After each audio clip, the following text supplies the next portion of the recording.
तर नारायण राणेंची भूमिका कोकणातील वेगळं समीकरण आहे असं संजय शिरसाट यांनी म्हटलेलं आहे। कोकणातील मराठा समाजाचे विचार वेगळे आहेत असं संजय शिरसाट यांनी म्हटले। ओबीसी आरक्षणाला आम्ही धक्का लावणार नाही असं देखील संजय शिरसाट यांनी म्हटलेलं आहे।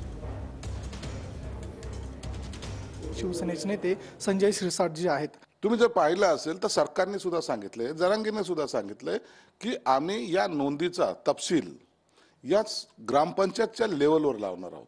एकनाथ शिंदे साहेबांना हे सर्व अवघड जावं, आता शिंदे अडचणीत आले, ही जी त्यांची भावना होती ना, त्याला शिंदे साहेबांनी सिक्सर मारलेला आहे। नारायण राणेंच्या कोकणा विभागामध्ये हे वेगळे एक समीकरण आहे।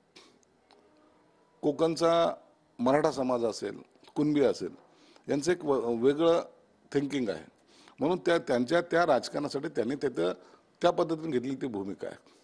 परंतु आता मराठवाडा असेल, खानदेश असेल ना, विदर्भ असेल आणि पश्चिम महाराष्ट्राचा काही भाग असेल, यांना सर्वांना आवश्यक होतं। सरकारने जेव्हा आपली भूमिका स्पष्ट केलेली आहे, ओबीसी समाजाच्या आरक्षणाला कुठेही धक्का लावता कामा नये आणि आम्ही तो लावणार नाही एवढं स्पष्ट शब्दात सांगितल्यानंतर सुद्धा काही लोक त्या आपल्या राजकारणापायी काही ओबीसी समाजाच्या लोकांना उचकवत आहेत, काही जण मराठा समाजाच्या लोकांना उचकवत आहेत आणि या आपसामध्ये जेव्हा भांडण होईल किंवा तेढ निर्माण होईल तेव्हा आपलं राजकारण सोयीचं होईल अशी त्यांची भावना आहे। कॅमेरा पर्सन नागनाथसह मी ऋतिक गणकवार, TV9 मराठी, मुंबई।